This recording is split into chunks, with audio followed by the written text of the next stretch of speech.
सलाउद्दीन ओवैसी जी। बहुत शुक्रिया जनाब चेयरमैन साहब। मैं सदर जमहूरिया के खुतबे के मोशन के खिलाफ बोलने के लिए खड़ा हुआ हूं और मैं अपनी बात का आगाज उस मुल्क का नाम लेकर करना चाहता हूं जिसका नाम लेने से हमारे मुल्क के वज़ीर आज़म डरते हैं और कांपते हैं। उस मुल्क का नाम चाइना है और इस चीन ने 45 साल के बाद भारत और चीन की सरहद पर हमारे 20 सिपाहियों को मार दिया और उनकी मौत, उनकी शहादत रायगा जाने दे रही हुकूमत। जिस मुकाम पर इनको मारा गया था उस मुकाम पर आज भारत की फौज PP4 PP8 तक हम पेट्रोलिंग नहीं कर सकते। आज अरुणाचल प्रदेश में चीन, भारत के LAC में चीन ने गांव को बसा दिया। ये सरकार चीन से लफ्जी तौर पर इस बात का एहतजाज करने की ताकत नहीं रख सकती कि आपने भारत के LAC के अंदर एक गांव को बना दिया। नकुला सिकम में चीन घुस रहा है। आखिर क्या डर है उस हुकूमत को और खास तौर से वजीर आजम को कि वो चीन का नाम लेने से डरते हैं? भाई, मुल्क की सलामियत का मसला है। मुल्क की जमीन पर चीन कब्जा करते जा रहा है और भारत के वजीर आजम चीन का नाम नहीं लेते। मैं उम्मीद करता हूं कि जब वजीर आजम अपना रिप्लाई देंगे तो वो हिम्मत दिखाएंगे और चीन का नाम लेकर कहेंगे कि चीन यहां पर इन जगहों पर घुसा हुआ है। सर, चीन आज भी अपना इंफ्रास्ट्रक्चर बढ़ा रहा है, वहां पर फौज को बढ़ा रहा है। मैं सरकार से जानना चाहता हूं कि जब बर्फ पिघल जाएगी दोबारा चीन हमला करेगा भारत की फौज पर, तो आप इसके लिए क्या तैयारी कर रहे हैं? और सर, मैं ये तकरीर इसलिए भी कर रहा हूं क्योंकि मैं एक आंदोलन जीवी हूं। मैं एक आंदोलन जीवी हूं, मुझे उसका फख्र है, इसलिए मैं खुल के बोल रहा हूं। अल्फाज छाप कर, किसी से डर कर बोलना मेरी फितरत में नहीं है। अफसोस तो इस बात का होता है सर कि जिस जगह पर हमको इंफ्रास्ट्रक्चर बनाना था हमने टिकरी पर बना दिया।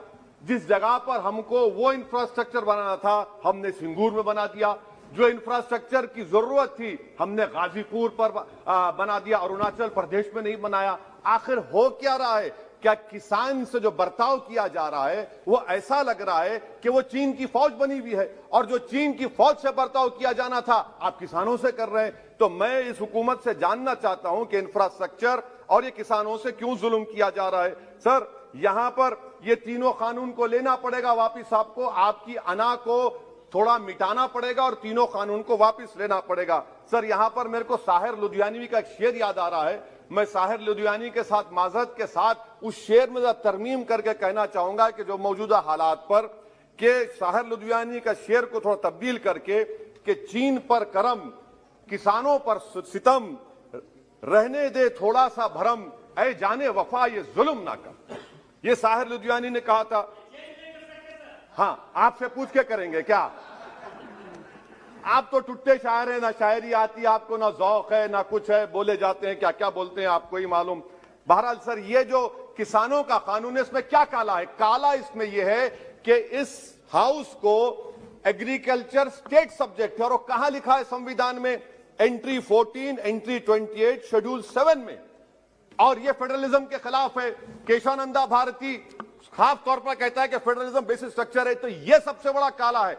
और सर, ये पूरा किसानों के एजिटेशन से क्या बात मालूम हुई कि सरकार को इस लोकसभा की अजमत, इसकी खूबसूरती की कोई इनके पास हैसियत नहीं है। सरकार इस ऐवान से डरती नहीं है। सरकार किससे डरती है? जब लोग रोड पर निकल कर आते हैं तो मोदी जी की नींद हराम हो जाती है।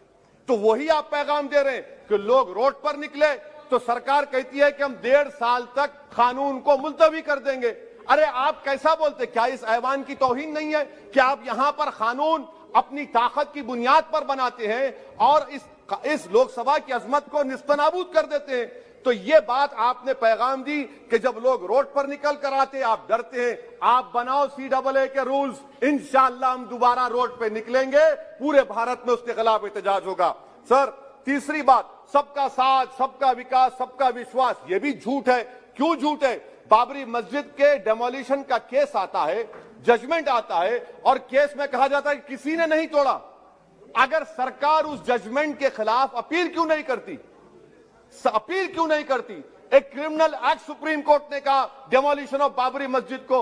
आप हुकूमत में हैं, आप अपील इसलिए नहीं कर रहे क्योंकि आप अपने लोगों को पैगाम देना चाहते हैं। क्या पैगाम देना चाहते हैं? कि बेटा काशी मथुरा में भी तोड़ दो, हम तुम्हारे साथ हैं। अपील नहीं करना चाहते बाबरी मस्जिद डेमोलिशन केस को। क्या आप इंसाफ पसंद नहीं है? क्या आप मजलूम के साथ नहीं खड़े रहना चाहते? क्या आप जालिमों को जेल में नहीं भिजाना चाहते जिन्होंने 6 दिसंबर को बाबरी मस्जिद को शहीद किया? आपकी खामोशी इस बात का इकरार है कि आप तशद्दुद पसंद है। आप जबर के नाम पर आपके पास कानून की बालादस्ती का कोई रोल नहीं है। सर, चौथा पॉइंट, आंदोलनजीवी, पैरासाइट। सर, जमहूरियत की बका के लिए, संविधान की बका के लिए आंदोलन करना जरूरी है, और वजीर आजम या कोई बरसर इख्तिदार जमात के लोग अगर आंदोलनजीवी पैरासाइट का लफ्ज इस्तेमाल करेंगे तो मैं याद दिलाना चाहता हूं सर आपके जरिए से इस हुकूमत को कि हिटलर ने जर्मनी में यहूदियों के खिलाफ इनको कॉकरोचेस का, टर्माइट्स का, उसके बाद 20 मिलियन, आप देखते हैं कि 2 मिलियन से ज्यादा यहूदियों को गैस के चैम्बर में डाला गया। इस तरह के अल्फाज इस्तेमाल करने से क्या आप भारत में वही जर्मनी की तारीख को दोहराना चाहते हैं? और सर आप सुन लीजिए। जी सर, थोड़ा बहुत क्या सर बोलते समय में। हाँ सर, जी सर, आप आगे ना सर, आप प्रोटेक्शन है मुझे, अब तो कोई फिक्र की बात नहीं, और खुल के बोल सकते सर। आप आ गए सर, स्पीकर आ गए सर, अब तो क्या है सर, आप हमारे लिए हैं। सर, यहां पर आंदोलनजीवी, आंदोलन नहीं करना। अरे किसी शायर ने अच्छा कहा था कि जिसमें ना हो इनकलाब, मौत है वो जिंदगी, रूह है वम की हयात, कश्मकश है इनकलाब। सर, अब फॉरेन पॉलिसी पे आ जाइए। किसी इना मीना डीका ने ट्वीट किया, आपने परेशान हो गए। इना मीना डीका ने ट्वीट किया, आप खड़े हो गए। अरे कौन सी फॉरेन पॉलिसी है आपकी? भारत के अतराफ में जितने पड़ोसी हैं, चीन हमला किया, कौन सा एक पड़ोसी है जो चीन के खिलाफ बोलता है? बताइए। कोई नहीं बोलता, मुंह नहीं खोलता। श्रीलंका में आप पोर्ट बना रहे हैं, किसके साथ? जापान के साथ। किसको काम मिल रहा था? आपके नूरे नजर को, आपके नूरे नजर को, आपके चहीते नूरे नजर को। श्रीलंका ने कहा हम भारत को नहीं बनाने देंगे टर्मिनल पोर्ट यहां पर। आप बताइए फॉरेन पॉलिसी। सर, नेपाल का वजीर आजम कहता है कि भारत से ताल्लुकात उस वक्त तक बहाल नहीं होंगे जब तक कि भारत नेपाल की जमीन वापस नहीं करता। कहां सो रहे हैं सर आप? पड़ोस में कोई हमारा दोस्त नहीं है। चीन बांग्लादेश से कोविड की बात करता है, अफगानिस्तान से अमेरिका छोड़कर जा रहा है। क्या आपके पास कोई पॉलिसी है गनी हुकूमत को सपोर्ट करने की? आपके पास कोई पॉलिसी नहीं है। अच्छा सर, एफडीआई का मतलब अब समझाता हूं मैं। एफडीआई का मतलब यह है कि 5 फरवरी को ब्रैड शर्मन जो अमेरिका के रिप्रेजेंटेटिव, उनके पास भारत के अमेरिका के सफीर गए, तो ब्रैड शर्मन ने ट्वीट कर कहा कि भारत सरकार को इंटरनेट खोलना चाहिए, भारत सरकार को पीसफुल प्रोटेस्ट करना चाहिए। कौन होता है ब्रैड शर्मन जो भारत को सिखाए? ये एफडीआई है। और भारत सरकार का डिप्लोमेट, एम्बेसडर बैठकर उनका लेक्चर सुनता है, और उसके बाद क्या होता? 3 दिन के बाद आप कश्मीर में इंटरनेट खोल देते हैं। ये आप एफडीआई कर रहे हैं, हम नहीं कर रहे हैं। अच्छा, बात कश्मीर की आई। कौन है इम्तियाज, कौन है अबरार, कौन है इब्रार? इनको शोपियान में एनकाउंटर पर मार दिया गया, प्रूव हो गया। और ब्रिगेडियर आरा सेक्टर का जिसने इनको टेररिस्ट कहकर मारा, उसको अवार्ड देते हैं आप। सर, इन मरने वाले कश्मीरियों के लिए कौन रोएगा? क्या वजीर आजम रोएंगे? क्या वजीर आजम रोएंगे? क्या कोई रोएगा? अच्छा सर, एक और बात सर, एक और बात। हाँ, एक और बात आई कि शादी के घर में गुस्सा होता है। अरे कौन सी शादी की बारात है कि 18 लाख करोड़ टैक्स मिलता है और 36 लाख करोड़ ये सरकार खर्चती है? क्या शादी कर रहे हैं आप? वाह वाह, माने वाकई में आपकी इकोनॉमिक पॉलिसी को सलाम कि 18 लाख करोड़ टैक्स में मिलते हैं, 36 लाख आप लोग शादी में खर्चते हैं। मुबारक हो आपको, बड़ी शानदार घर है ये शादी का। अच्छा सर, दिल्ली का लॉ एंड ऑर्डर, 1 साल में 3 बड़े दंगे हो गए। एडवोकेट्स पुलिस, उसके बाद CAA का राइट हुए 50 से ज्यादा, उसमें लोग मारे गए। 20 से ज्यादा मसाजिद को नुकसान जला दिया गया। 26 जनवरी। सर, क्या ये सरकार जिम्मेदार नहीं है? 2 मिनट सर, क्या ये सरकार जिम्मेदार नहीं है? आपकी सरकार है, आपका होम मिनिस्टर, आप रोक नहीं पा रहे। आपकी कमजोरी और आपकी नादानी की वजह से, आप में दूरअंदेशी नहीं है, आप उसको अलाउ कर रहे हैं। और फैजान के कातिल कौन है?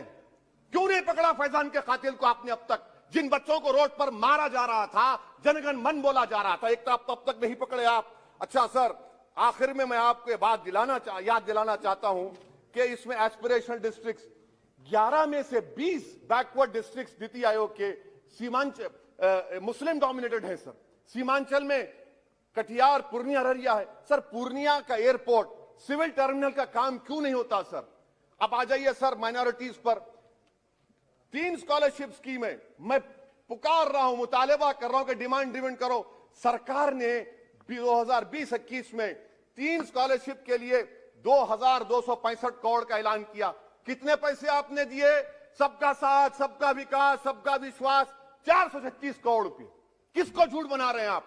पढ़िए आप लोग। अच्छा सर, उसके बाद आप देखिए कि कितने लोगों को कितने माइनॉरिटी स्कॉलरशिप नहीं मिली।